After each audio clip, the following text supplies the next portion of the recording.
अनंत सत्य ज्ञानानंत नमो निर्गुणा अव्यक्ता सत्य ज्ञानानंत नमो निर्गुणा अव्यक्ता नमो विश्वाच्या कारणा आदि स्वरूप नारायणा विश्वाच्या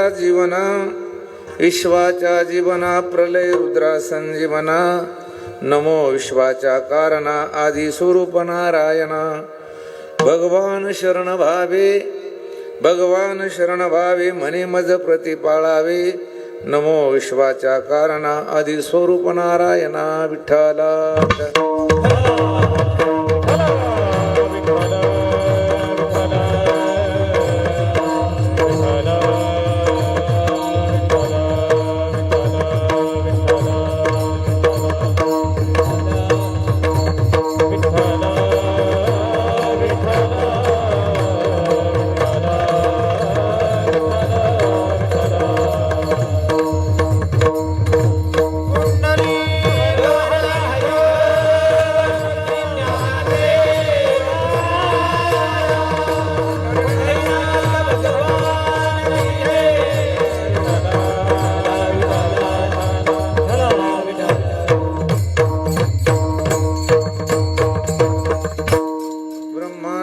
परमसुखदं केवलं ज्ञानमूर्तिं द्वन्द्वातीतं गगनसदृश्यं तत्त्वमस्यादिलक्ष्यम् एकं नित्यं विमलमचलं सर्वधी साक्षिभूतं भावातीतं त्रिगुणरहितं सद्गुरुं तन्नमामि विनायकं गृह्णोमि साखरे नाम विश्रुतम् येषाञ्चरणसान्निध्यात् जीवा मुक्ता भवन्ति साखरे वंशविख्यातं ज्ञानदानपरायणं विनायकं गुरुं वन्दे भुवबन्ध विमुक्तये ज्ञानप्रताप विलसत्वचनामृतञ्च अद्वैत भावपटुता हितबुद्धिरहस्य ज्ञानेश्वरस्तु भगवान् अवतीर्ण एव श्रीरङ्गनाथ गुरुराज नमस्तुभ्यम् वंशी विभूषितकरान्नवनीरदाभात् पीताम्बरादरुणबिम्बफलादरोष्ठात् पूर्णेन्दु सुंदर मुखादरविंद नेत्रात्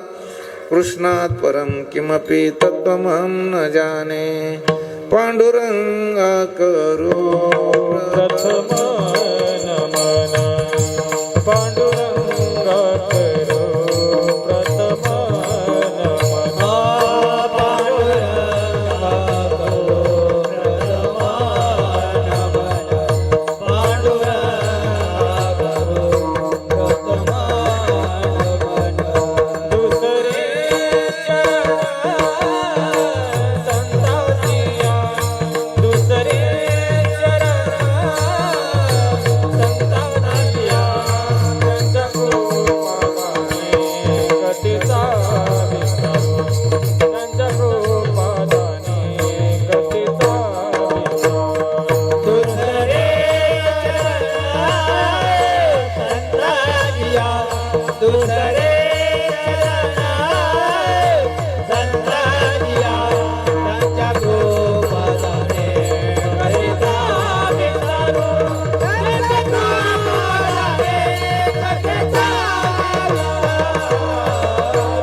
स्मरण होय सकळ विद्यांचे अधिकरण तेची वंदू श्री चरण श्री गुरुचे तीन नमस्कारोने आता सत्य ज्ञानानंता नमो निर्गुणा अव्यक्ता नमो विश्वाच्या कारणा आदि स्वरूप नारायणा प्रस्तुत स्थळी प्राप्त प्रसंगी कीर्तनरूपी सेवेसाठी निवडलेला अभंग आमचे परमस्नेह हरिभक्तिपरायण ज्येष्ठ गुरुबंधू आणि साधक आश्रमामध्ये ज्यांनी बरेच दिवस घातले आणि त्यांनी स्वतः काही जे अभंग रचना केलेली आहे असे आदरणीय आमचे हरिभक्तपरायण भगवान महाराज यांचा या ठिकाणी 4 चरणाचा आणि पहिल्या दिवशीच्या कीर्तनरूपी सेवेसाठी त्यांच्या अभंग गाथेतील पहिल्याच क्रमांकाचा हा काय की अभंग आहे. या अभंगामध्ये भगवान महाराजांनी की अगोदर भगवंताला नमन केलं पण ते निर्गुण परमात्म्याला नमन केलेलं आहे. निर्गुण परमात्म्याला म्हणजे काय की तो परमात्मा आहे, सत्य आहे, ज्ञान स्वरूप आहे, आणि आनंद स्वरूप आहे. सत्य ज्ञानानंता नमो निर्गुणा अनंता. तो परमात्मा निर्गुण आहे आणि अनंत आहे. पण जो परमात्मा निर्गुण आहे आणि अव्यक्त आहे, मग त्याला कसं नमन करायचं? तोच परमात्मा जेव्हा विश्वाचं कारण होतो त्यावेळेस महाराजांनी पुन्हा त्याच्यामध्येच लिहिलं काय, नमो विश्वाच्या कारणा. हे जे सगळं जगत आहे ह्याचं जे कारण आहे तर त्याला सुद्धा त्यांनी काय की नमस्कार केलेला आहे, नमन केलेलं आहे. आदी स्वरूप नारायणा. मला वाटतं या संपूर्ण विश्वाच्या अगोदर जर कोण असेल तर तो काय की परमात्मा आहे, नारायण आहे, म्हणून त्यालाही नमन केलेलं आहे. आणि त्या देवाचं स्वरूप वर्णन करताना महाराज म्हणतात की तो देव कसा आहे की सगळ्या जीवाचं काय की जीवन आहे. विश्वाच्या जीवना प्रलय रुद्रा संजीवना. भगवान शंकर, समजा हे भगवान शंकर जे त्यांच्याकडे कोणतं काम आहे तर प्रलयाचं काम आहे. आणि म्हणून भगवान महाराजांनी सांगितलं की बाबा मी देवा तुला काय की भावानं शरण आहे आणि माझा परमार्थामध्ये प्रतिपाळ करावा, असा या अभंगाचा सरळ भावार्थ आहे. विठ्ठला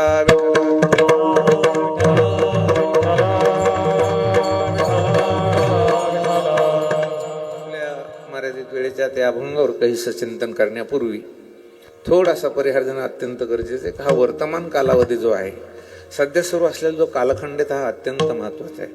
तर काय आहे की भगवान दत्तात्रयाच्या जयंतीचा महोत्सव मला वाटतं महाराष्ट्रभर, भारतभर, किंबहुना भारताच्या बाहेर जे काही अनिवासी हिंदू राहतात ते सुद्धा भगवान दत्तात्रय प्रभूचं काय की जयंतीचा कार्यक्रम साजरा करतात. आपल्या वारकरी संप्रदायाचं जर चिंतन केलं, वारकरी संप्रदाय म्हणजे काय, आपण त्याला अनादी म्हणतो, खूप जुना म्हणतो. पण वारकरी संप्रदाय म्हणजे काय, 3 संप्रदायाच्या लोकांनी मिळून त्या ठिकाणी एक सोपा काढलेला पंथ संप्रदाय म्हणजे वारकरी संप्रदाय.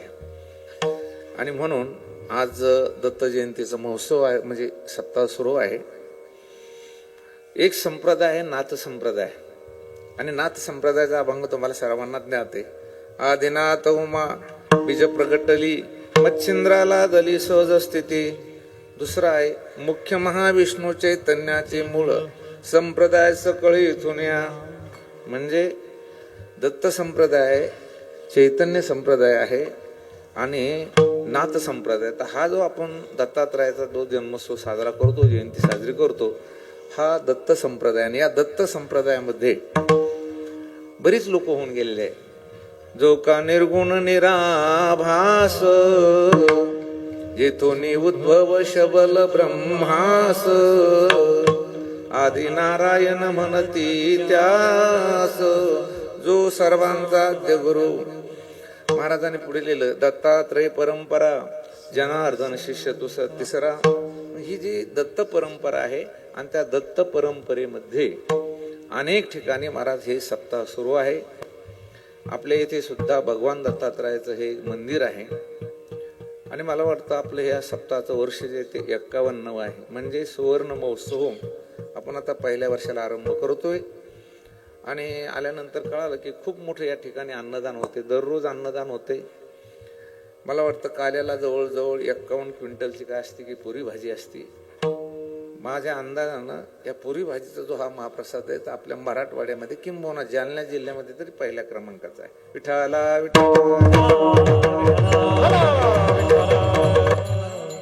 आमचे परमस्नेह हरिभक्तीपरायण आदरणीय भगवान महाराज आणि त्यांच्या गाथेचं पारायण सुरू आहे. भव्य दिव्य स्वरूपाचा सोहळा सुरू आहे. आणि आज या सोहळ्यातील पहिलाच दिवस आहे आणि पहिल्या दिवशीची कीर्तन सेवा माझ्याकडे आमच्या हरिभक्तीपरायण वैभव महाराज यांच्याद्वारे आली. मला आल्या आल्या आमच्याबरोबर आलेल्या माणसाने विचारलं, तुम्ही पहिल्याच दिवशी सेवा का घेतली, जर पुढे घ्यायला पाहिजे होती. कसे की पुढे घ्यायला पाहिजे होते, कारण आमच्या लोकांच्या डोक्यात एक निराळाच भुंगा भरलेला आहे. कोणता की पहिल्या दिवशीचे कीर्तनकार म्हणजे लहान, दुसऱ्या दिवशी म्हणजे मोठा, तिसऱ्या दिवशी म्हणजे त्याच्यापेक्षा काय आहे की मोठा. तर असं काही नाही, आपल्याला कीर्तन सेवा करायची. मला माझे अंदाज आहे 350 ते 350 कीर्तन होतं वर्षाकाठी. त्यातले जवळजवळ मला 160 ते 70 कीर्तन काल्याचे. आमचे एक सोमवार म्हणून कलेक्टर मित्र येते, नातेवाईक जवळचे. त्याने म्हणे, बाबा का तुम्हाला मधले कीर्तन येत नाही काय, म्हणजे काल्याचेच कीर्तन कुठं पाहतो, तुमचे सगळे कीर्तन कुठे दिसतात काल्याचे. म्हणलं मधले कीर्तन येतात पण काल्याचे कीर्तन, परंतु पहिल्या दिवशीची कीर्तन मुद्दाम नाही, पण कधीतरी त्या ठिकाणी काही अडचण येते. आता यांनी फोन केला, पुढच्या सगळ्या तारखा गुंतलेल्या आहे आणि म्हणून पहिल्या दिवशीची कीर्तन रूपी सेवा ही माझ्याकडे आलेली आहे. योगाने आपले सगळे या ठिकाणी हजर आहेत. आमच्याच साधक आश्रमात वाढलेले भगवान बाबाचे शिष्य अवकाळी महाराज ते आहे. आमचे आनंदी आत्मानंद सरस्वती उपाख्य रंगनाथ महाराज फार मोठं संस्थान आहे आणि त्या संस्थानचे सचिव आमचे आत्ताच अशोक भाऊ शेळके ही झालेले ते आहे. विनायक महाराज आहे, आमचे परशुराम आहे, विशेषतः आमचे अनिल महाराज देवडी सुद्धा या ठिकाणी आलेले आणि सगळे गायक वादक ही अपरिचित मंडळी आहे. सगळे या ठिकाणी आपण हजर आहोत. जाता जाता मला एवढंच सांगायचं की आपल्या गावातील अन्नदान, आपल्या गावातील भंडारा, आपल्या गावातील दररोजचं जेवण याचा जर विचार केला तर मला वाटतं असा ज्ञानदानाचा आणि अन्नदानाचा कार्यक्रम कुठेच नसेल. मग एवढं मोठं चांगलं आपलं गाव आहे की या गावाला एवढी मोठी परंपरा आहे अशी मला माहीतच नव्हतं की एवढा मोठा भंडारा होतो म्हणून. मग एवढी परंपरा जरी असली एक थोडीशी खंत व्यक्त करतो फक्त मी, बरं का. ती तुम्ही मानली नाही मानली तर मला कधी घेणं देणं नाही, पण जेवणाच्या मानानं श्रोते कमी आहे ही खंत की जितके जेवायला असले तर मला वाटतं प्रत्येक घरातील दोघं जरी इथे कीर्तन ऐकायला आले तर याच्यापेक्षा काय की समाज वाढेल. कारण एक लक्षात घ्या, सप्ताहासाठी जेवण असतं, जेवणासाठी सप्ताह नसतं. जेवणासाठी सप्ताह का सप्त्यासाठी जेवण. सप्ताहात आल्यानंतर लोकांसाठी काय असतं किंवा त्यांना राहण्याची खाण्याची पिण्याची व्यवस्था असावी, त्याच्यासाठी काय असतं की भोजन असतं आणि ते भोजन असायला पाहिजे. कारण भोजनानं काय होतं की त्या ठिकाणी या सात्विक अन्नाने माणसाचं अंतःकरण शुद्ध होते आणि म्हणून त्या मानानं थोडी वेगळे. तर काय नाही, आता उद्यापासून एक एक काम करायचं फक्त. आता इथे एका एका बाईनं 2-2 बाई आणायच्या आणि एका एक माणसानं 2-2 पोरं आणायचे. कसे आणा तुम्ही, कुणी कुठून आणा, त्याला पुढं घालून आणा, काही लालूच दाखवून आणा, पण आणा. विठाला वाक्य बोलू का, आपण जेवण कितीही केलं तर माणसाच्या मनावर परिवर्तन होत नाही. परिवर्तनासाठी फक्त श्रवण लागत. काय पाहिजे, श्रवणाद्वारेच परिवर्तन होतं. एथ मनाचा मारून करिता इंद्रिया दुःख न देता, एथ मोक्ष असे ऐता श्रवणाची माझी. आजी श्रवणेंद्रिया पहाले, जे येणे गीता निधान दे केले. श्रवणाची वाट चोखाळ श्रवणाची वाट चोखाळ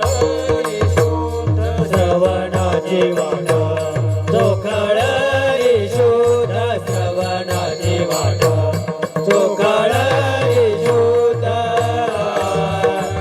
वेदा वेद निवारोनी, वेदा वेद निवारोनी, गोडतीन अक्षरांचा रस जिवे गोडतीन अक्षरांचा रस.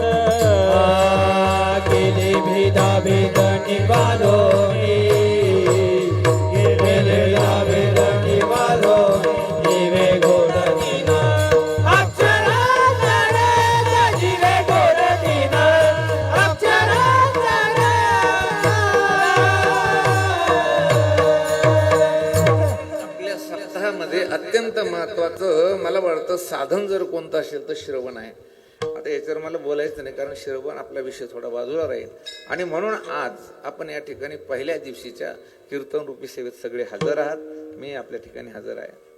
मला वाटतं पहिल्या दिवशीचं कीर्तन घेण्यासाठी कीर्तनकार काचकूच का करतात त्याचं कारण तुम्हाला सांगतो की काय होतं. कधी कधी एखाद्या वेळेस साऊंड सिस्टीमचे नियम जमत नाही, कधी मृदंग कमी जास्त असतं, म्हणजे शाई पडलेली, म्हणजे नियोजन लावण्यासाठी पहिला दिवसच जातो, एक अख्खा दिवस. ज्याला आपण एकदम काम चांगल्या प्रकारे परफेक्ट होण्यासाठी थोडीशी काय की पहिल्या दिवशीचे अडीअडचणी काही जर निर्माण झाल्या, त्रुट्या निर्माण झाल्या की मग माणसं उद्यापासून काय करतात, दुरुस्त करतात. आणि मी याला गमतीनं अशोक भाऊ तास काढायचं कीर्तन म्हणतो. कोणतं आता नाही ते, आता सगळ्या ट्रॅक्टर वगैरे झाले, पण जुन्या काळात 40 वर्षाच्या अगोदर बैल नांगर धरल्या जायचे आणि बैलाचा नांगर धरायचं म्हटलं सकाळी 4लाच ते बैल नांगर धरले जायचा. मग समजा तुम्हाला एखाद्या शेतकऱ्याला बैल नांगर, ते आडबैली नांगर सकाळी 4 वाजता धरायचा. मग अंधारामध्ये काय होतं माहितीये का की एखाद्या वेळेस ते काय तास दिसत नाही, धुरा दिसत नाही, बाण दिसत नाही. म्हणून पूर्वीचे लोक काय करायचे, उद्या जर नांगर गळ्यात घालायचं असेल तर आज 3रा 12 तास काढून ठेवायचे आणि एकदा पहिलं तास नीट निघालं ना तर 2रे तास नीट निघत. पहिलेच वाकडं निघलं अख्खं खुटान वाकडं होत आणि म्हणून हे पहिलं कीर्तन बरं का वैभव महाराज, हे तास काढायचं कीर्तन आहे, त्याच्यामुळे नीट काढतो. हा, आणि मागच्याला म्हणा आता तुम्ही फटी पाडू नका, मागून येणार आहे ना त्याला म्हणा फटी पाडू नका, कनाल पाडू नका, नीट तास काढा. विठ्ठला भाग सोडून द्या. आपली ते भोजन होतं, भोजनामध्ये समजा गोड पदार्थ असतात, गुलाबजाम असेल, बुंदी असेल, त्या सगळ्या या प्रक्रियेमध्ये सगळ्यात स्वस्त जर काय असतं तर पात्र असतं. पात्राची किंमत काही फारशी नसते, कारण तुम्ही त्या पात्रावर पडलेले जे पदार्थ आहे त्या पदार्थ जर व्हॅल्युएशन काढलं आणि पात्राचं व्हॅल्युएशन काढलं तर फार थोडं आहे. काय विठाला पात्र असं महत्वाचं आहे की पात्रावर कुठलाही पदार्थ वाढायचा असेल तर अगोदर काय लागतं? पात्र. तसं पात्र टाकायचं कीर्तन आज माझ्याकडे आहे. महाराजांचा अभंग घेतलेला आहे, भगवान महाराजांचा. काय होतं, काही विशिष्ट असं वय असतं की त्या वयामध्ये पाठांतर होतं. आता मला दिवसभर भागवत कीर्तन आणि म्हणून अभंग काही पाठ करणं झाला नाही माझ्याकडून. भरपूर नाही काढचं सांगतो, माझी तशी जवळ बरं का, उगा एक दोन अध्याय ज्ञानेश्वरी मुखोद्गत होती, पण या लोकांच्या नादी लागलो कीर्तनाच्या आणि ते सगळं विसरून गेलं. कारण आता मात्र पाठांतराचं वय नाही. आता कोणतं वय? आता चिंतन करायचं, नामस्मरण करायचं, पाठ वगैरे सांगायचं, हे वय आहे, पाठांतराचं नाहीये. आणि म्हणून भगवान महाराजांनी स्वयंलिखित त्यांची जी गाथा आहे त्या गाथेतील पहिल्या क्रमांकाचा हा काय की अभंग आहे. पहिल्या क्रमांकाचा अभंग असून या अभंगामध्ये महाराजांनी मंगल केलेला आहे. काय केलेलं आहे की मंगल. हे बघा, जगाच्या पाठीवर अनेक पंथ आहे, अनेक संप्रदाय निर्माण झाले, अनेक साधू लोक तयार झाले, पण वारकरी संप्रदायासारखा श्रेष्ठ संप्रदाय जगामध्ये नाही. आपण तर वेदांत तत्वज्ञानाचं श्रवण करायला लागलं तर त्याच्यामध्ये षडलिंग आलेली. काय आलेली? षडलिंग. लिंग म्हणजे चिन्ह. श्रवण करीत असताना ते श्रवण षडलिंग पूर्वक पाहिजे, तरच त्याला श्रवण म्हणायचं आणि त्याला त्याचं वक्तृत्व म्हणायचं. मी जर तुम्हाला सांगायला लागलो तर त्याच्यामध्ये किती लिंग पाहिजे? ते 6 लिंग पाहिजे. पहिलं लिंग कोणते? त्याच्यामध्ये उपक्रम उपसंहाराची एक वाक्यता. उपक्रम उपसंहाराची वाक्यता, अभ्यास, अपूर्वता. अपूर्वता सुद्धा पाहिजे. अपूर्वता म्हणजे काय की जी गोष्ट तुम्ही आतापर्यंत कधी ऐकली नाही, पाहिली नाही, तिचं चिंतन तुम्हाला सांगणं, हे काय झाली त्याच्यातली अपूर्वता आहे.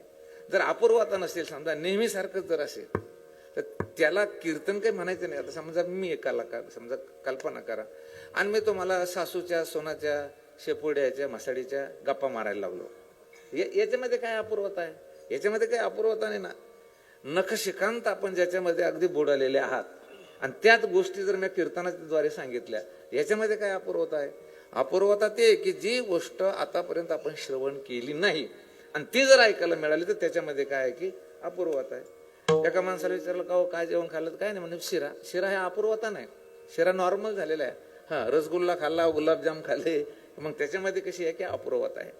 तसं हे जे 6 लिंग आहे, उपक्रम म्हणजे आरंभ आणि उपसंहार म्हणजे काय की शेवट. तर श्रवण करीत असताना पहिला मुद्दा आहे की उपक्रम उपसंहाराची एक वाक्यता असायला पाहिजे. ज्या विषयाला धरून आम्ही आरंभ केलेला आहे आणि मधलं सगळं अभ्यास झाल्यानंतर, व्याख्यान झाल्यानंतर शेवट सुद्धा त्याच विषयाला धरून व्हायला पाहिजे. याला म्हणायचं उपक्रम उपसंहाराची एक वाक्यता. तुम्हाला कळालं नाही हे मला पक्क कळतं म्हणून गोष्ट सांगतो. विठाला म्हणजे काय, जिथून आरंभ केलेला आहे त्या वस्तूला धरूनच त्याचा काय व्हायला पाहिजे, शेवट व्हायला पाहिजे. आपलं गाव समजा आणि एका 2 मोटरसायकलवर 4 जण आले. कशासाठी आले की या गावात एक मुलगी आणि त्या मुलीचा निरोप त्यांना तो मुलगी बघायला या, आणि म्हणून ते दोघं आले. 2 गाड्या घेऊन 4 जण आले. गावामध्ये सडकाचं, रस्त्याचं काम चालू होतं आणि ज्याच्या घरी मुलगी बघायला जाणार होत ते घर थोडं दूर होतं, पायी जावं लागत होतं. आणि म्हणून यांनी गाड्या उभ्या केल्या. आणि गाड्या उभे कुठे केल्या की जे कुच्चर वाटा असतो ना गावामध्ये कुठेतरी, तर त्या कुच्चर वाट्याजवळ गाड्या उभ्या केल्या. सगळे वटे कमी जास्त लोक राहतील, पण कुच्चर वाट्यावर काय माणसं बसलेली राहते काही. आता आपल्या गावात नसेल तर भाग्य समजा, पण ते कुच्चर वाटा आहेच. मला एकानं विचारलं कुच्चर वाट्यावर बसलेल्या लोकांचा विषय कोणता असतो? कृषी असतो का? मग शेतीचा नाही. कीर्तनाचा असतो का? नाही. काय तुमचा काय राजकारण असतो का? नाही. त्यांचा विषय एकच असतो. त्यांच्या समोरून जो माणूस गेला त्याची पूर्ण फाईल काढायची, सगळ्यांनी दिवसभर ते चर्चा करत बसायची, हे कशाचं आहे, कोणत्या जातीचं आहे, काय करतो काय नाही, महाराज आला तर राजकारणी आला तर कोणत्या पक्षाचा आहे. आता हे बसलेलेच होते तिथे, गाड्या गेल्या तिथे उभ्या केल्या का आम्हाला अमुक माणसाच्या घरी जायचं.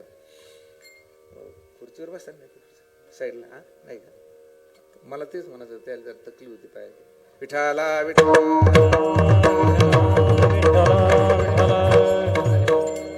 यायची का नाही का, विठाला विठ्ठल. हे माणसं तिथे गेले, गेल्यानंतर विचारलं कौ कुठं गेलं, चालले तुम्ही, काय कशाला आले, काय नाही अमुक अमुक माणसाच्या घरी आम्हाला मुलीचा ठेपा आहे, मुलगी पाहायला आम्ही चाललो. ही माणसं तिथं गेली, गेल्यानंतर 2 तास तिथं थांबली. जेवण वगैरे गुलाबजामचे सगळे खाल्ले त्यांनी, पदार्थ वगैरे चांगले केले आणि आले. हे वाटच पाहत होते पण ह्या कुचर वाट्यावरले की बा आता काय झालं. राम राम म्हणे, गेलते की तुम्ही तिथं, म्हणे हो. काय झालं म्हणे, मुलीचं सोयरीकेला गेलती, मुलगी पसंत पडली का. मुलगी बघायला गेलेली जी माणसं आहे, सोयरीकेला गेलेली जी माणसं आहे, ती जेव्हा वापस आली ना तर त्यांनी सोयरिकेच्या संबंधी त्याचं उत्तर द्यायला पाहिजे. कशी संबंध द्यायला पाहिजे, मुलगी पसंत आहे किंवा पसंत नाही, सोयऱ्या धाऱ्यात नात्या गोत्यात निघतं किंवा निघत नाही, कोणत्यात आमचं जुळतं किंवा जुळत नाही, हे उत्तर त्यांच्याकडून अपेक्षित होतं. म्हणजे सोयरिकीला गेलेली माणसं जेव्हा वापस येतात आणि त्यांना विचारलं या लोकांनी बा तुमच्या सोयरिकीचं काय झालं, यांनी उत्तर एवढं गमतीशीर दिलं, बा माणसं खूप चांगली आहे, माणसं खूप सुंदर आहे, गुलाबजामचं आम्हाला जेवण केलंय, मुलगी खूप चांगली, आम्ही त्यांच्या 2 म्हशी 1.5 लाखाला घेतल्या. आता कळालं का तुम्हाला, गेले कुठे, सोयरिकीला, आणि सौदा कशाचा करून आले, म्हणजे उपक्रम सोयरिकीचा आणि उपसंहार कशाचा झाला, म्हशीचा. अरे बा भुकलं ना ते, तुम्ही एकच म्हणायला पाहिजे आमचं द्यायचं जमत नाही. म्हणजे उपक्रम ज्या विषयाला अनुलक्षून केलेला आहे त्याच विषयाला अनुलक्षून काय व्हायला पाहिजे, शेवट. याला शास्त्रामध्ये म्हणतात उपक्रम उपसंहाराची एक वाक्यता, एकता पाहिजे. एका गावात दारूबंदी मंत्री आणला, महाराज लोकांचे कोणी ऐके ना, काही नाही काही नाही, म्हणजे गाव दारू पितो, मग आपण दारूबंदी मंत्रीच आणू. आणि तो तुम्हाला समजून सांगितल्यानंतर मग त्याच्या व्याख्यानानं काही तुमच्यावर फरक पडेल. दुर्दैव आता आहे की दारूबंदी मंत्री दारू बंद करायला सांगण्यासाठी दारू पिऊनच येतो. आणि ते आल्यानंतर मग हे नवीन पोरं तयार झाले, सगळे बसले, सुरुवात केली. वा जर दारू पासून आपल्या शरीराचा किती त्या ठिकाणी विनाश होतो, किती रोग होते, पैसे किती खराब होते, मानहानी किती होती. फक्त 5 मिनिट बोलला तो, किती मिनिट बोलला, 5च. त्याचा विषय त्याच विषयाचा कोणता होता, दारूबंदी. मग त्याने दारूबंदीवरच जवळजवळ 2 तास 1 तास व्याख्यान करायला पाहिजे होतं, फक्त 5 मिनिट बोललं ते. आणि मग ते ज्या पक्षाचं होतं ना त्या पक्षाचं काढलं त्यानं हळूहळू. आता कोणता कसा ना, आपल्याला काय करायचं, काढलं, आमचा पक्ष असा, आमच्या पक्ष तसा, आमच्या पक्षानं असं केलं, आमच्या पक्षानं तसं केलं. आणि म्हणून येणाऱ्या जिल्हा परिषद निवडणुकीत मी उभा राहणार आहे आणि मला बहुमतानं निवडून द्या. जमलं हे नाही. उपक्रम दारूबंदीचा, उपसंहार कशाचा केला, निवडणुकीचा, हे नाही आहे. तसं आमच्या वारकरी संप्रदायामध्ये सप्ताहाचा प्रारंभ असेल तर देवाच्या नामाचं मंगल, आणि सप्ताहाचा शेवट जर असेल तर चरित्र ते उच्चारावे देवे केले गोकुळी. आणि म्हणून आपल्या वैदिक संस्कृतीमध्ये मंगल करण्याचा प्रघात आहे. काय मंगल करण्याचा प्रघात आहे, मंगल करायलाच पाहिजे. ओम नमो जे आद्यावेद प्रतिपाद्या जय जय स्वसंवेद्या आत्मरूपा. काय मंगल याच्यामध्ये, सकळ मंगळ निधी श्री विठ्ठलाचे नाम आधी. खर तर असं आहे, जो मंगल स्वरूप असतो त्याच्या संगतीत गेलो किंवा त्याचं नाव घेतलं तरच मंगल होतं. जो मुळातच अमंगल आहे आणि त्या अमंगलाच्या संगतीत तुम्ही मंगल बघण्याचा प्रयत्न केला तर तुमचं मंगल म्हणजे पवित्र आणि चांगलं होणार नाही. हे बघा, तुम्ही प्रपंचामध्ये आत्ता मंगल होतं म्हणजे चांगलं होतं, आणि काही वेळानं म्हणा, काही दिवसांना म्हणा, ताबडतोब काय होतं ते अमंगल होतं. ज्ञानोबरायची ओवी आहे, मंगळाच्या पोहरी अंकुरी पळे अमंगळाची पोहरी. माऊली ज्ञानोबराय म्हणतात प्रपंचामध्ये मंगळाचा अंकुर असा उगवत नाही, एकदम अमंगळाची पोहरी म्हणजे रोग पडतो त्याच्यावर. पोहरी रोग पडतो, कशावर पडतो, गव्हावर.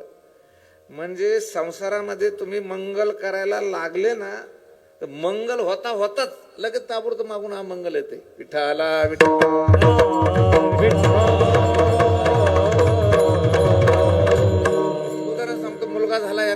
बोलवा महाराजाला. आणि महाराजांनी सध्या म्हणजे महाराजांनी खरं 5वीचे आणि 5वीचे कीर्तन करीत जाऊ नये. त्याचं काही बरवाईट झालं ना तर ह्या महाराजाला मग ते लोकांना वाटतं की बाबा कशाला बली लागू नये. कीर्तन सुरू झाले, बऱ्याच वर्षांना मुलगा झाला आणि मग काय आनंद महाराजांनी घेतला. मग आपुले या हिता जो असे जागता धन्य माता पिता तयाची. आणि कीर्तनाची चाल झाली आणि व्याख्यान सुरू झालं. हळू झाले. अनिल महाराज म्हणे बाबा कीर्तन बंद करा, कोण पोरग मेलं म्हणे. आता काय झालं, अमंगल झालं नाही. म्हणजे इकडं मंगल सुरू आणि तिकडं पुन्हा काय होतं ते आम्हाला. तुम्ही संसारात कोणत्या गोष्टीचं पाहतो, बोर घ्यायचा, आणली मंगलाची सामुग्री आणली, घट बसवला, नारळ सगळे देवप्पा हे सगळा विधी केला, झालं बाबा मंगल. बोर सुरू केला, 350 फूट काळा पाषाण. काय झालं आता, अमंगल. जगामध्ये फक्त मंगल स्वरूप कोण आहे, परमात्मा आहे. बाकीचे सगळं परमात्म्याला सोडून हे कसं आहे की अमंगल आहे. विठाला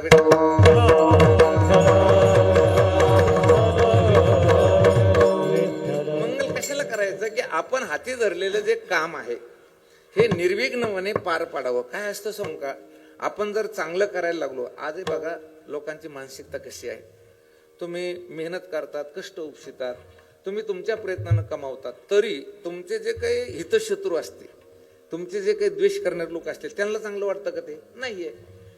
तसं आपण जर परमार्थ क्षेत्रामध्ये चांगलं व्हायला लागलं, हे देव देवता ह्या सुद्धा काय करतात, त्या माणसाला विघ्न आणतात. हे देव देवता जे असतात ना, त्यांना वाटतं कडे आता हे आपल्या पुढे निघत काय, आपल्या पुढे निघत काय. आणि म्हणून देवदेवतांनी किंबहुना आपल्या पूर्वकर्माने आपल्या पारमार्थिक साधनेमध्ये काही अडचण येऊ नये, निर्विघ्नपणे आपण देव भेटीपर्यंत पोहोचावं, याच्यासाठी आपल्या वारकरी संप्रदायामध्ये काय सांगितलं, मंगल. विठाला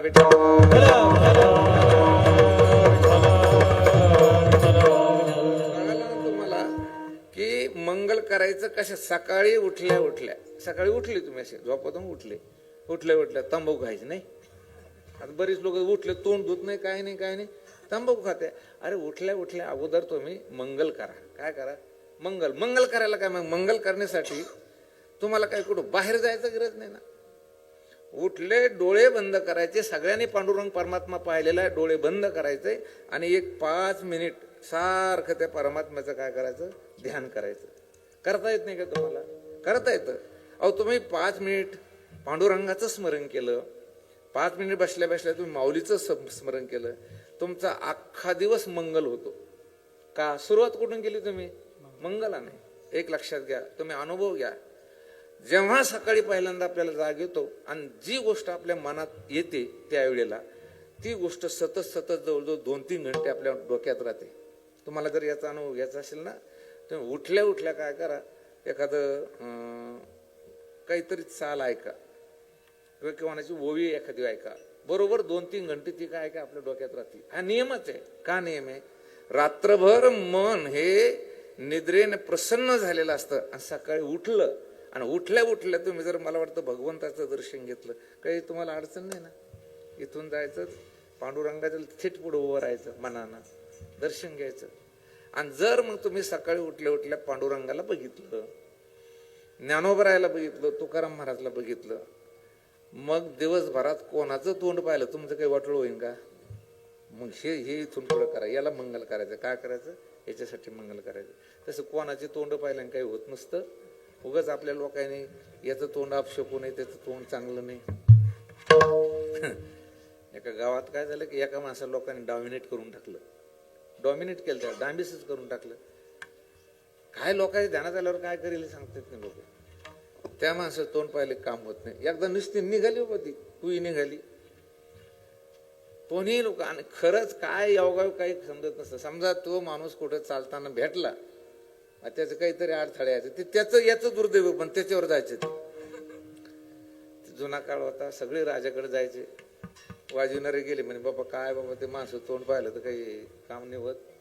गायनाचार्य म्हणे होत नाही. महाराज म्हणे मग त्याचं काम पाहिलं ना तर आम्हाला कीर्तनच नाही भेटत. काय राजा म्हणे कसं हेच असं नाही आहे म्हणे.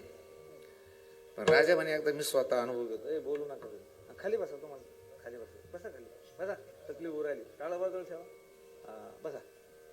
हरिपाठात उड्या मारायच्या कीर्तनात. तुकाराम महाराजांनी पांडुरंगाला नमन केलेलं आहे. हे कोणतं आहे? नमस्कार रूप मंगल, आशीर्वाद रूप मंगल. एखाद्या थोरा मोठ्याचा आपण आशीर्वाद घेणे. तुमचा अनुग्रह लादलो, पावन झालो चराचरी, असे आशीर्वादाचे मंगल आहे. आणि काही वस्तू निर्देश रूप मंगल आहे. पण मला या मंगलाचा विचार करण्याच्या अगोदर एक अत्यंत महत्वाचा विचार करायचा. प्रपंच आणि परमार्थ ह्या दोन भिन्न गोष्टी आहे, वेगळ्या वेगळ्या गोष्टी आहे. परंतु प्रपंच कशाला म्हणायचा याच्याविषयी शास्त्रामध्ये अनेक प्रकारचे काय की व्याख्या केलेल्या आहे. परमार्थ कशाला म्हणायचं याच्या सुद्धा अनेक प्रकारच्या व्याख्या. व्याख्या म्हणजे काय की अनेक अर्थ केलेले. प्रपंच म्हणजे काय? जो सारखा सरत राहतो त्याचं नाव काय की प्रपंच. परमार्थ म्हणजे काय? देवदेव करणे, याला काय म्हणायचं? परमार्थ. पण एक मी तयार केलेली व्याख्या तुम्हाला सांगतो. संसार कशाला म्हणायचा आणि परमार्थ कशाला म्हणायचा? ज्याच्यामध्ये जास्त वाद नाही त्याचं नाव संसार, आणि ज्याच्यामध्ये वादच वाद त्याचं नाव परमार्थ.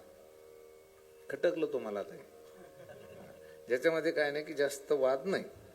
वाद नाही म्हणजे चर्चा नाही, जास्त डोकं लावायचं काम नाही, जास्त काही त्या ठिकाणी महाराज बुद्धीला घासायचं काम नाही, अभ्यास करायचं काम नाही, त्याचं नाव काय? संसार.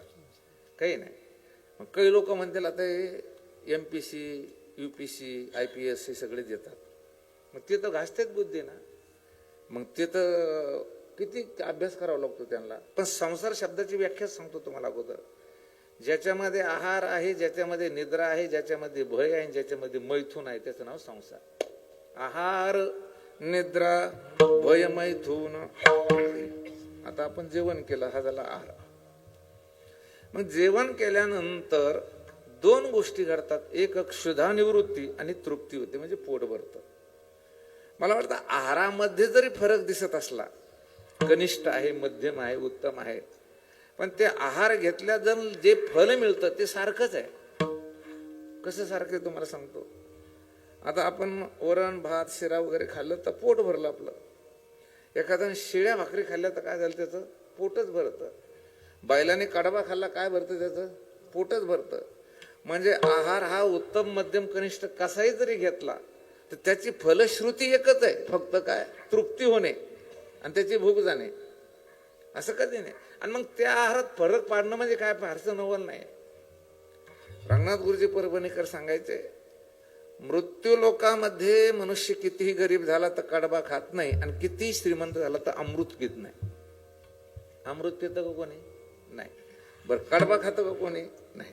म्हणून आहार सगळ्याला सारखा आहे, कमी जास्त दिसायला फक्त आहे. बैल जरी समजा कडबा खात असेल तर त्याचा आहार आहे. निद्रा म्हणजे झोप. झोपेचं सुख आहे. एक AC मध्ये झोपला, एक बंगईमध्ये झोपला, एक पलंगावर झोपला, आणि एक अशा चटईवर झोपला, आणि गाढ निद्रा लागते ना, त्या सुखात काही फरक आहे का? नाही. एशीत झोपणाऱ्याची झोप पिवळी, खाली झोपणारी झोप काळी, असं काही नाही आहे. कारण उरफाट ये, मला तर वाटतं एशीत झोपणाऱ्यापेक्षाही ह्या चटईवर लय आवाज झोपते.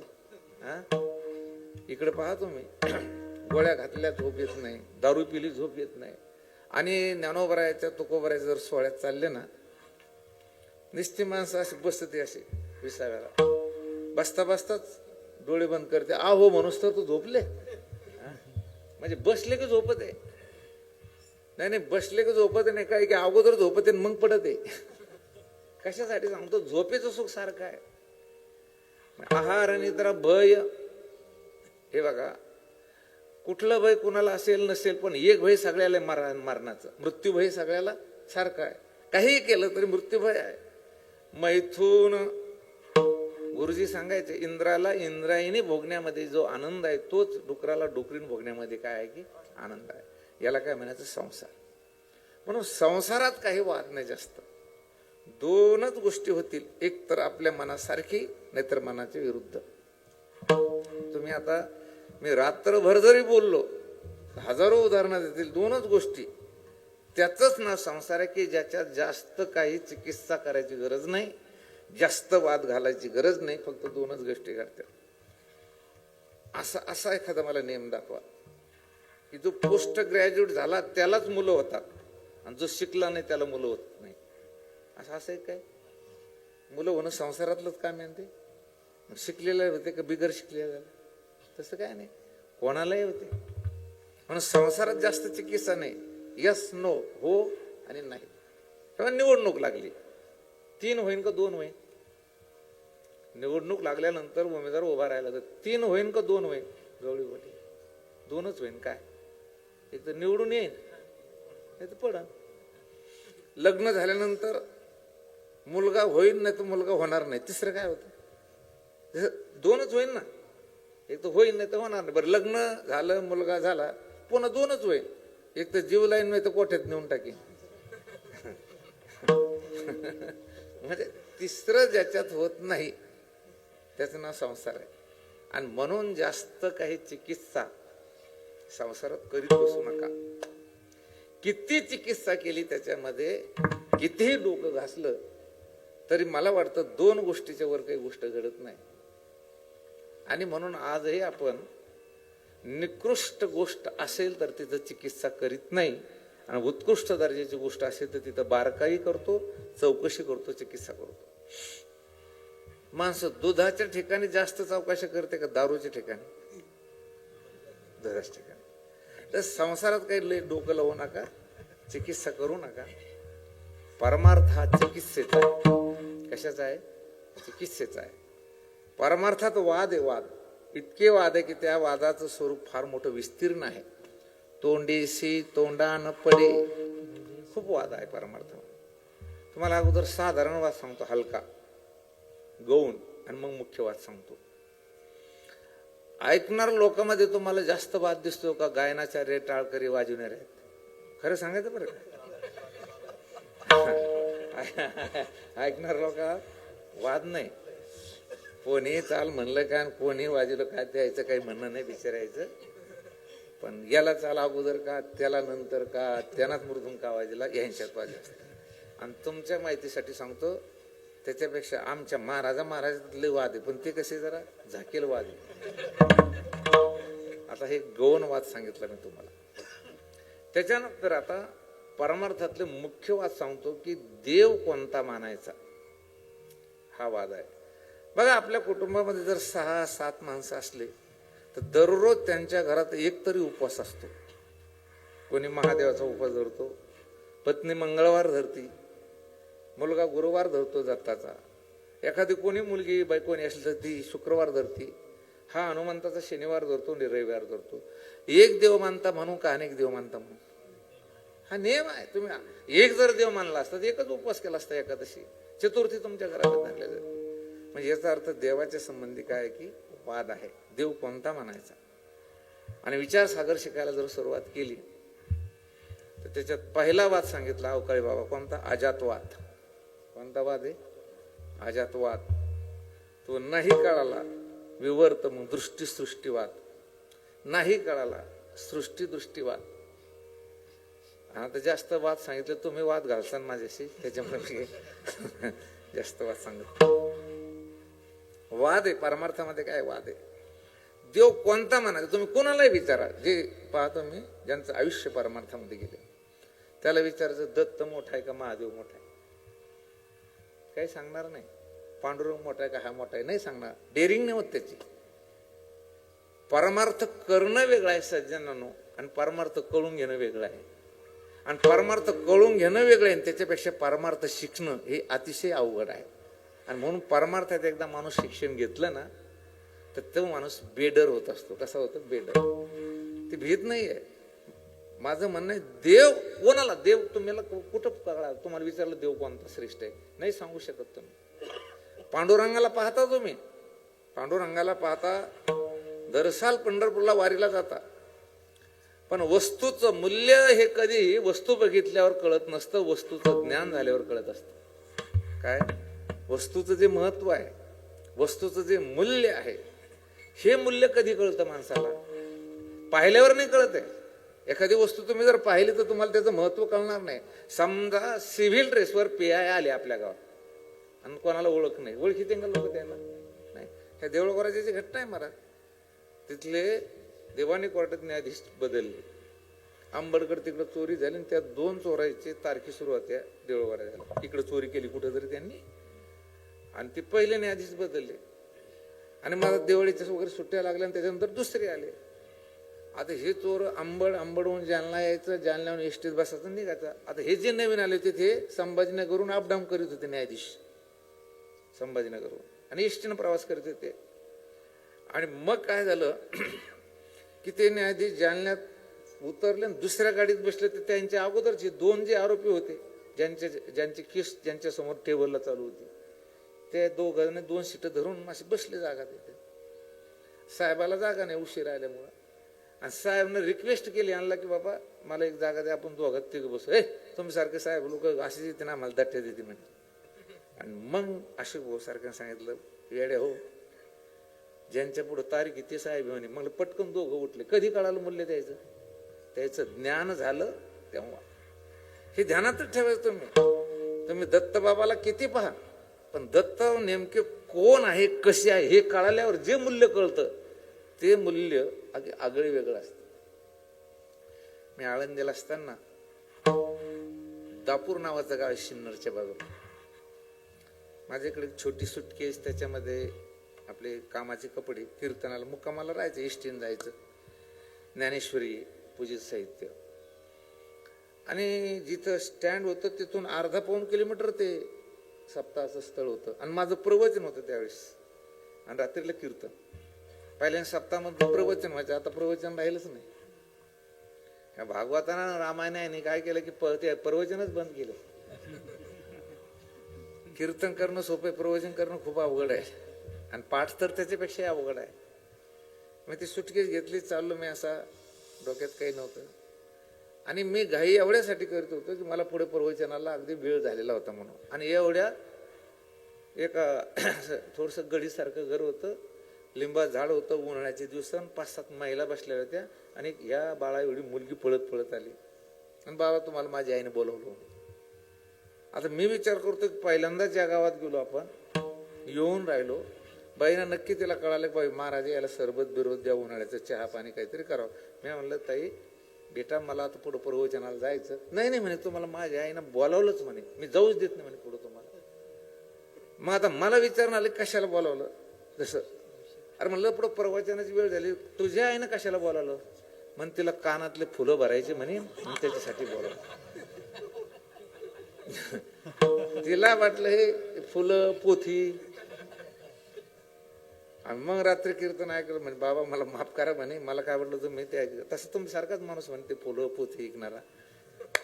मला पाहिल्यावर कळालं का माझं ज्ञान झाल्यावर कळालं, तिला ज्ञान झाल्यावर. तसं देवाच्या संबंधी आपल्याला अजून ज्ञानच नाही आहे. भजन चाललंय, एकनाथ महाराजांनी लिहिलं, महाराज ओळखीला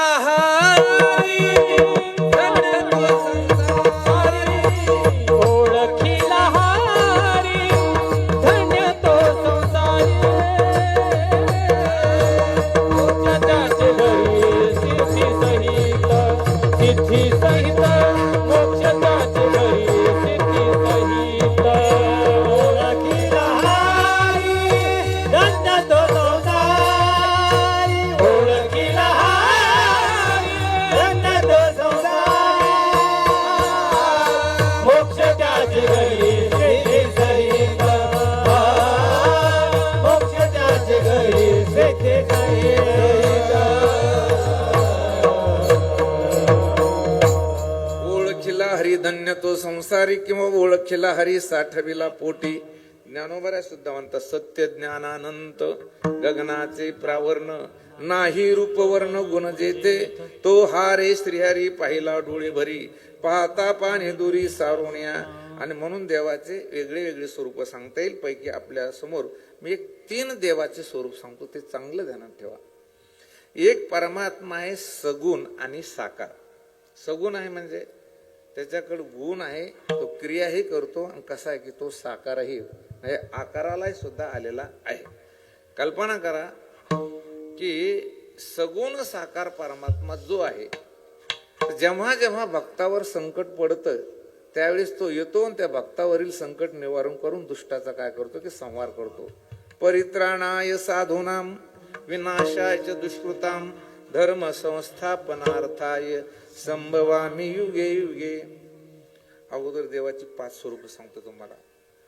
प्रतिमा दर्शन आहे, सगुण दर्शन आहे, अवतार दर्शन आहे, ईश्वर दर्शन आहे, ब्रह्मदर्शन आहे. आता इथे आपण दत्त भगवंताच्या प्रभूच्या प्रतिमेचं दर्शन घेतलं. हे कोणते आहे? प्रतिमा दर्शन आहे. सगुण दर्शन कधी होईल? प्रत्यक्ष दत्त महाराजांनी तुम्हाला भेट देणे किंवा स्वप्नामध्ये ते दत्त येणे, याला कोणतं म्हणायचं की सगुण दर्शन. म्हणून सगुण साकार म्हणजे काय? आता रामाचं जर चिंतन केलं, रामचंद्र प्रभूचं, तर त्यानं युद्ध केलं, त्याने त्या ठिकाणी महाराज भक्ताला, त्या ठिकाणी वानराला त्या ठिकाणी जीव लावला आणि सगुणही होता आणि आकारालाही आला होता, तो आपल्याला दिसत होता. याला काय म्हणायचं? सगुण आणि साकार. हा वर्त नाही चाललं नाही, लय लय खाली होऊन सांगू राहिलो मी की ते दिसतो, त्याला आकार आहे आणि तो क्रिया सुद्धा आपल्याला करू लागतो. मागे पुढे उभा राहे सांभाळीत, आलिया आघात निवारावे, याला सगुण साकार म्हणायचं. आणि दुसरा एक परमात्मा आहे, सगुण आहे पण निराकार आहे. सगुण आहे पण काय आहे? तो निराकार आहे. कसा निराकार आहे तुम्हाला सांगतो. थंडी आजच पडली का नाही? थंडी मागे जर थंडी नव्हती पण आज पडली.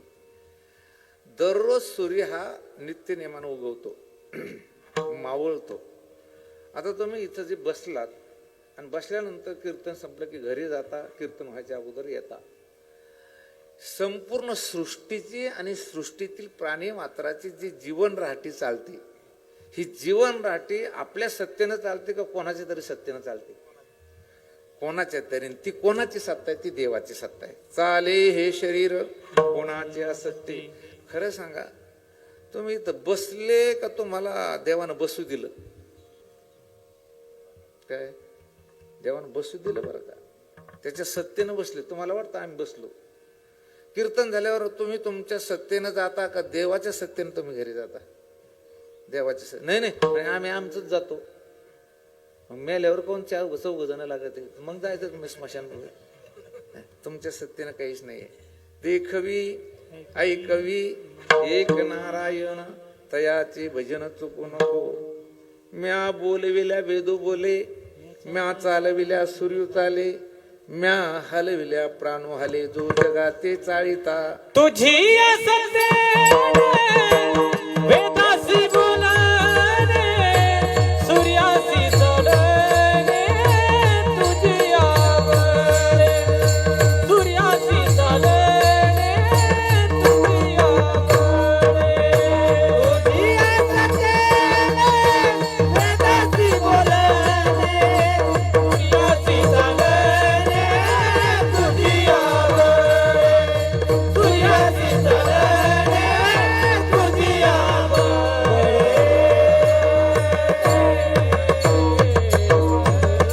तुझ्या सत्तेने सूर्यासी चालणे, वेदासी बोलणे, तुझ्या सत्ते.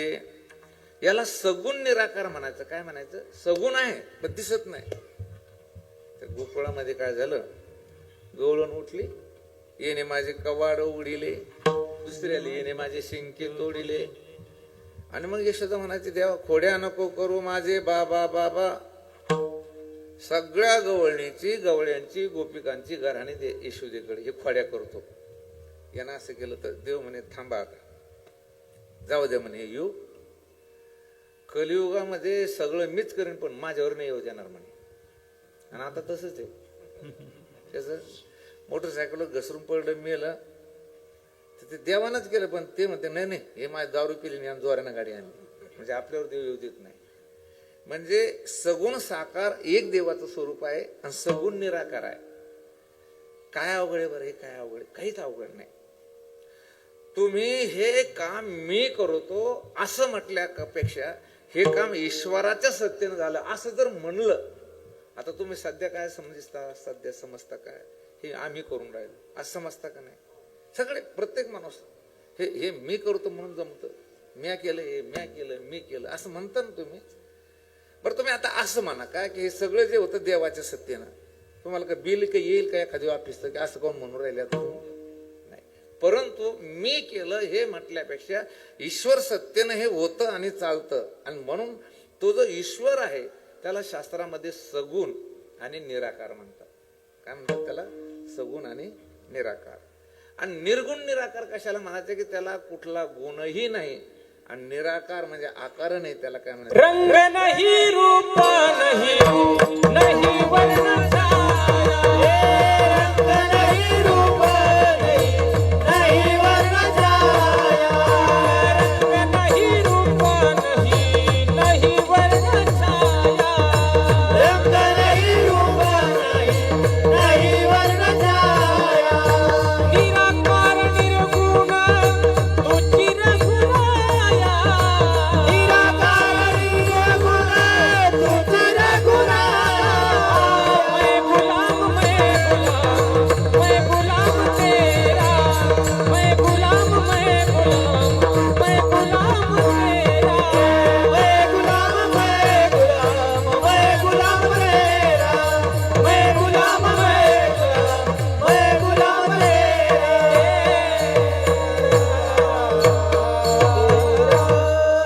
तुम्ही माना नका मानो, पण रंग नाही, रूप नाही, नाही वर्ण छाया, याच्यामध्ये अतिशय चिंतन आहे. रंग रूप हे आकाराला राहतं. कशाला राहतं? आकारा. आणि आकार हा उत्पन्न होत असतो, आणि जे उत्पन्न होतं ते मरत असतं. बस. मग देव कसा आहे? रंग नाही, रूप नाही, नाही वर्ण छाया, निराकार निर्गुण तुची रघुराया. ईश्वरामध्ये आणि निर्गुण निराकार परमात्म्यामध्ये काय फरक आहे? तर थोडासा फरक आहे. ज्याच्या ठिकाणी काही नाही मात्र तो आहे, याला म्हणायचं निर्गुण निराकार. आणि ज्याच्या ठिकाणी काही नाही पण तो ह्या जगाची राहटी चालवतो, त्याला म्हणायचं सगुण निराकार. अगदी सोप्या भाषेत सांगितलं तुम्हाला. तुम्हाला हे विचारतो मी, माणूस अगोदर का नवरा अगोदर? लग्न झाल्याने सांगा. बरं, नाही सांगितलं मी काही तुम्हाला दत्ती देत नाही. मी सांगतो तुम्हाला, माणूस अगोदर का नवरा अगोदर? अरे, नवरा नाव कधी येते? बायको आल्यावर. लग्न झाल्यावर नाही, बायको आल्यावर. बायको आली, माणूस पहिलाच आहे. आता आपण हे लहान लेकर आहे समजा, यायला काय म्हणतात माणूसाला, आम्हाला काय म्हणतात? मला नवरा म्हणून का कोणी का म्हणते? बायको नाही म्हणून. सोपं आहे ना. आणि तुम्हाला नवरा. लोक म्हणते बा तुमच्या तर आमच्यात फरक लय फरक आहे ना. तुम्हाला माया उपाधी लागलेली ना, आम्हाला माया उपाधी नाही. म्हणजे त्या मूळ ब्रह्माला कमीपणा का आला? तर मायाच्या उपाधीमुळे. आणि ते निर्गुण निराकार ब्रह्म नेमकं कसं आहे, आणि त्या निर्गुण निराकार ब्रह्म जसं आहे त्याला मी नमस्कार करतो, हे महाराज अभंगाच्या पहिल्या चरणात सांगतात. सत्य ज्ञानानंद सत्य ज्ञानानंद सत्य ज्ञानानंद सत्य ज्ञानानंद सत्य ज्ञानानंद सत्य ज्ञानानंद सत्य ज्ञानानंद सत्य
वापरलं सत्य ज्ञानानंता नमो निर्गुणा अव्यक्ता.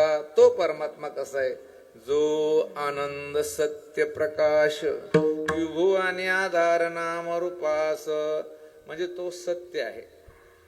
भागवताच्या सुरुवातीला सुद्धा नमन करताना शुकाचार्य व्यासमुनी नमन केलं, सत्यम परम धीमही. आम्ही सत्याचं ध्यान करतो. हे बघा, बरेच लोक म्हणते आम्ही महादेवाला मानत नाही, बरेच लोक म्हणते आम्ही दत्ताला मानत नाही, आम्ही हिंदू धर्माला मानत नाही, आम्ही कोणत्याच देवाला मानत नाही. पण सत्य मात्र सगळ्याला आवडतं. कोणाला आवडतं सत्य? कोणाला आवडतं? प्रत्येकाला आवडतं सत्य. जे रोज खोटं बोलते त्यालाही सत्य आवडतं. जे खोटं बोलतात का नाही, जे आयुष्यामध्ये कधीच खरं बोलत नाही, सत्य बोलत नाही, त्यालाही सत्य आवडतं. कसं काय? त्यांना तुम्ही खोटं बोला, ते म्हणते मला खोटं कोण बोलला. म्हणजे सत्यवाद्याला तर सत्य आवडतं, पण जे सतत असत्य बोलणार आहे त्यांनाही सुद्धा काय की सत्य आवडतं. परमात्म्याचं मूळ स्वरूप आहे तो सद आहे. सत शब्दाचा अर्थ काय? तो सत्य म्हणजे काय की भूतकालातही होता, वर्तमान कालातही आहे, भविष्य कालातही राहणार आहे. तिन्ही कालामध्ये जास्त अस्तित्व अबाधित आहे. त्याचं नाव सत आहे. सत्य तू विठ्ठला कागा हा दाविला जगत. मला एक असं कोणी उठून दाखवा की मागे परमात्मा नव्हता. सदैव परमात्मा आहे. काही लोक काय म्हणतील, हे नास्तिक लोक काय म्हणते, परमात्मा जर सत्य आहे तो दाखवा ना आम्हाला. जर आहे ना तो देव तर दाखवा ना आम्हाला. अरे तुम्ही बऱ्याच गोष्टी न दिसून सुद्धा मानता, बऱ्याच गोष्टी न दिसून सुद्धा मानता. पृथ्वी स्वतः भोवती फिरून सूर्याभोवती फिरते का नाही? पृथ्वी का सूर्य उगवतो मावळतो? सूर्य उगवत नाही, मावळत नाही. ज्ञानेश्वर महाराजांनी ज्ञानेश्वरीमध्ये लिहिलंय, ना तरी उदो अस्तुचे प्रमाणे जैसे सूर्याचे न चालता चालणे. सूर्य एका जागेवर स्थिर आहे. तुम्हाला प्रतीती कशी आहे की सूर्य उगवतो आणि मावळतो, पण मानता कसं तुम्ही? आता सांगितलं कसं मानता तुम्ही? तुम्हाला दिसतंय सूर्य उगवतो आणि मावळतो, पण मनात काय म्हणता? निश्चय कोणता आहे तुमच्या? सूर्य उगवत नाही, मावळत नाही. पृथ्वी आपल्याला सपाट दिसते असा अनुभव आहे का गोल आहे असा अनुभव आहे? अनुभवाच्या बरोबर का? अनुभव कसा आहे? सपाट आहे असे. पण ज्ञान कसं आहे आपल्याला पृथ्वीचं? गोल आहे असं. म्हणजे बऱ्याच गोष्टी तुम्हाला दिसत्यात एक आणि अनुभव तुमचा दुसरा आहे. पण तसं हे जे जग आहे, तुम्ही म्हणता देव जर सत्य तो दिसत का नाही? त्याचं कारण तुम्हाला सांगतो. जे दिसून राहिलं ना ते त्याच्याच सत्यनं दिसून राहिलं. ते सत्य म्हणून आता समजा दोरीवर भासलेला सर्प खरा का खोटा आहे? तर खोटा आहे. मग खरा कोण वाटला तर दोरी खरी आहे ना.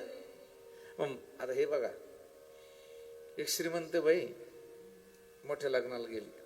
ती श्रीमंत लग्न आहे मोठ्याचं, आणि त्यानं ते बेंटेक्स एक दाणी नेली 100 रुपयाची. किती? नकली सोन्याची. बाप्पा बाया का कितीच भारी असन, 3 लाखाची असन. अरे 100 रुपयाची ती माळ, आणि बाया म्हणू लागले 3 लाखाची असं. आणि एकीनं खरंच 1.5 लाखाची मग ती एक दण नेली गरीबाच्या बाईनं. आणला असं नाही, 50 रुपयाचं म्हणजे पहा. ती साधी होती, खोटी होती, तरी तिला का चांगलं म्हणायचं? ती बाई श्रीमंत होती. तसं हे जग जरी मोकार असलं, कसंही असलं, तर हे जग ज्याच्यावर दिसून राहिलो तो सत्य आहे. आणि त्याच्यामुळं जग तुम्हाला कसं दिसून राहिलं हे सत्य. म्हणून महाराजांनी पहिल्यांदाच लिहिलं, सत्य हे देवाचं स्वरूप आहे. तो जड नाही, तो ज्ञान स्वरूप आहे. कसा आहे? नुसता अनंत. अनंत म्हणजे ज्याचा अंत होत नाही, याचाच अर्थ तो आनंद रूप आहे. तो सद्रूप आहे, जो चिद्रूप आहे, जो आनंद रूप आहे. सत्य ज्ञानानंत अशा मूळ निर्विकार स्वरूप असणारा जो परमात्मा आहे, सत्स्वरूप जो आहे, हे जडच जाईल तुम्हाला, मला माहिती आहे. जो ज्ञान स्वरूप आहे आणि जो आनंद स्वरूप आहे. नमो निर्गुणा अव्यक्ता. 5 या ठिकाणी त्यांनी लक्षणं सांगितली. तो अव्यक्त आहे, म्हणजे व्यक्त म्हणजे त्याला आकार नाही, त्याला गुण नाही. तो कसा आहे की निर्गुण आहे. आणि पुन्हा कसा आहे? तो सद्रूप आहे, चिद्रूप आहे आणि आनंद रूप आहे. विठ्ठला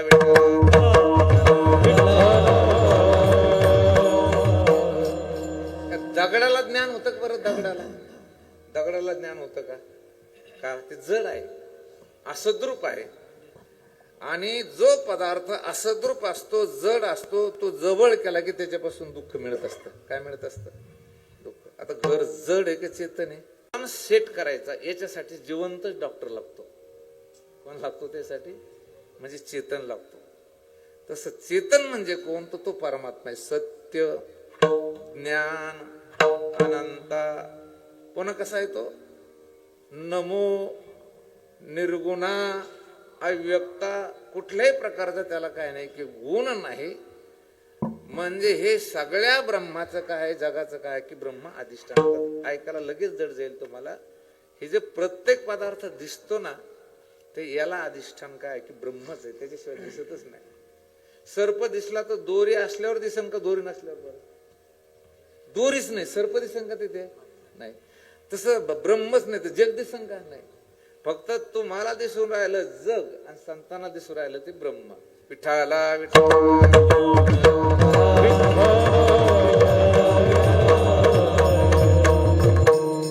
डोक्यात देव करा, मेल्यावर आपण देवाच्या घरी जाऊ. देवाचं घर कुठं वर नाही, तुम्ही बसलेलेच देव आहे, पण तुमच्या डोक्यात नाही. जे जे दृष्टी दिसे ते ते हरिरूप, पूजा ध्यान जप त्याशी नाही. निर्गुण निराकार परमात्मा हा कार्य करू शकत नाही, कोणाचं कारण होऊ शकत नाही. आणि म्हणून त्या परमात्म्याला माया उपाधी लागली की त्याचं नाव ईश्वर होतं. त्या ईश्वरालाही मी नमन करतो असं महाराज आपण नमो विश्वाचार नमो विश्वाचार नमो विश्वाचार नमो विश्वाचार नमो विश्वाचार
नमो विश्वाच्या कारणा.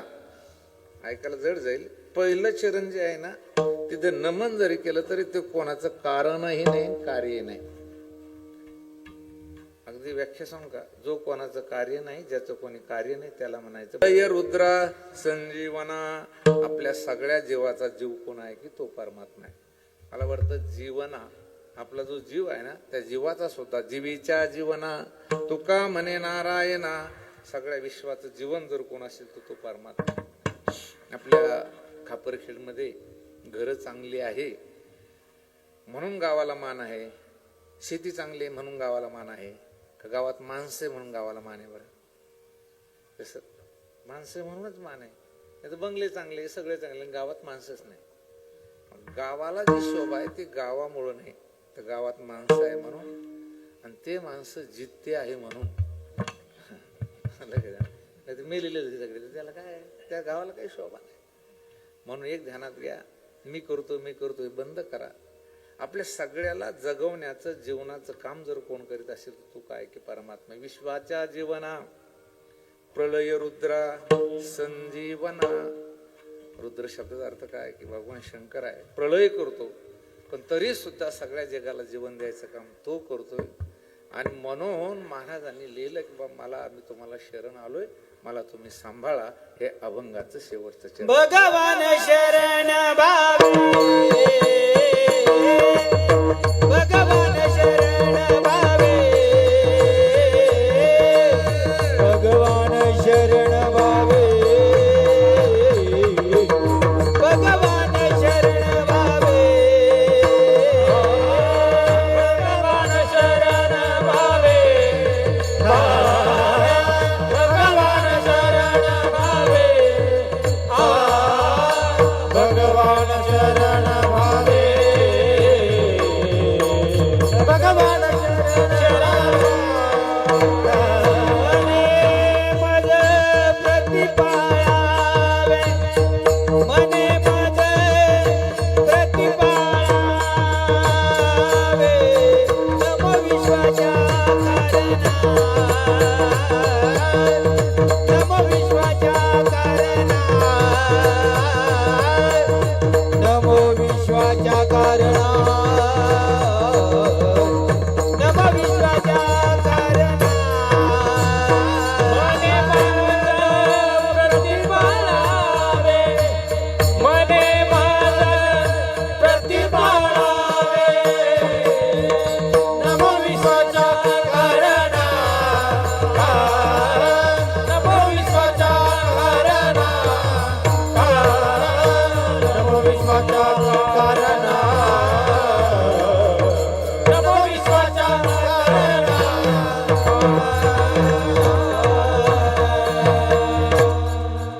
भगवान महाराजांनी आमचे गुरुबंधू त्यांनी अभंगेला आणि ते म्हणतात मला त्याचा तुम्ही काय करा की प्रतिपाळ करा, मी प्रेमानं भावानं तुम्हाला शरण आहे. असो अभंग महाराजांनी लिहिला, सुरुवातीचाच अभंग गाथेचा आरंभच झालेला आहे. याच्यामध्ये निर्गुण निराकाराचंही वस्तू निर्देश रूप मंगल आहे. सगुण निराकार जो परमात्मा आहे त्यालाही त्या ठिकाणी मंगल केलेला आहे, नमस्कार केलेला आहे. मला वाटतं हा अभंग अतिशय क्लिष्ट कठीण आहे. मी तेही चिंतन अगदी वेदांताच्या अनेक प्रक्रिया आपल्यासमोर मांडू शकलो असतो, पण लोकांनाही सुद्धा थोडंफार काय की कळायला पाहिजे त्या दृष्टीने मांडलंय. मी आल्यानंतर वैभव महाराजला म्हटलं मी काही अभंग पाहिला नाही आणि म्हणून दाखवला त्याने. आणि मला वाटतं इथून पुढे जर कीर्तनकाराला कोणत्याही गावात असं जर केलं ना कीर्तनकाराची संख्या कमी होईल. आल्यावर अभंग द्यायचं त्याला, याच्यावर काय कर चिंतन कर. आता तुम्ही घेता तारखे 2 महिन्यानं त्या अगोदरच औषधं भरून आणते आपली संगत, त्याच्यामुळे कीर्तन करायला काही असं नाही. पण असले अभंग आणि वेळेवर चिंतन करायचं म्हटलं त्याच्यासाठी तालीम लागते, त्याच्यासाठी अनुष्ठान, त्याच्यासाठी अभ्यास लागतो. आणि म्हणून माझ्या अल्पमतीप्रमाणे या ठिकाणी खूप असं क्लिष्ट चिंतन आहे. याच्यात आपण कितीही वेळ 2 आधुनिक कीर्तन या अभंगावर करू शकतो, पण असं चांगल्या प्रकारे चिंतन या अभंगामध्ये मांडलं. जाता जाता या ठिकाणी भगवान दत्तात्रय चरणी अशीच प्रार्थना करीन, सत्स्वरूप चित स्वरूप आणि आनंद स्वरूप असणारा जो ब्रह्म आहे किंवा असणारा जो परमात्मा आहे, तो परमात्मा बाजूला नसून त्याचं माझं स्वरूप एक आहे, हे माणसानं या नरदेत आलेल्या जीवानं कळून घ्यावं. तुम्ही सत्य स्वरूप आहे, तुम्ही ज्ञान स्वरूप आहे आणि तुम्ही आनंद स्वरूप आहे. सत्य स्वरूप आहे म्हणजे मागचा देह गेला तरी तुम्ही आता आहे, हा देह गेला तरी तुम्ही राहणार. याचा अर्थ काय? जागृतीत तुम्ही आहे, स्वप्नात तुम्ही आहे, सुसुप्तीत तुम्ही आहे, बालपणात होते, तरुणपणात आहे, वृद्धपणात सुद्धा तुम्ही राहणार आहे. म्हणजे तुम्ही सत्स्वरूप आहे, तुम्ही ज्ञान स्वरूप आहे. कसे आहे? ज्ञान स्वरूप आहे म्हणजे तुम्हालाच कळतं नाही, हे कोणाला कळतं? आता कीर्तन कोणाला कळतं? तुम्हाला. म्हणजे तुम्ही ज्ञान स्वरूप आहे. काही म्हणतात आम्हाला कळत नाही, आम्हाला कळत नाही हे तरी कळतच का नाही?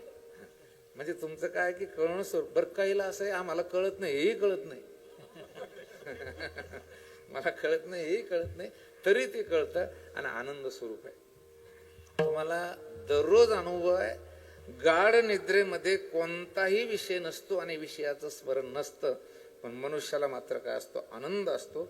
म्हणून तुमचं सच्चिदानंद स्वरूप आहे, ते सच्चिदानंद स्वरूप मी आहे हे कळून घेण्यासाठी तुम्हाला सच्चिदानंद परमात्म्याला नमस्कार करावा लागेल. तो या आपण अभंगातून केलेला आहे. ज्ञानेश्वर ज्ञानराज माऊली तुकाराम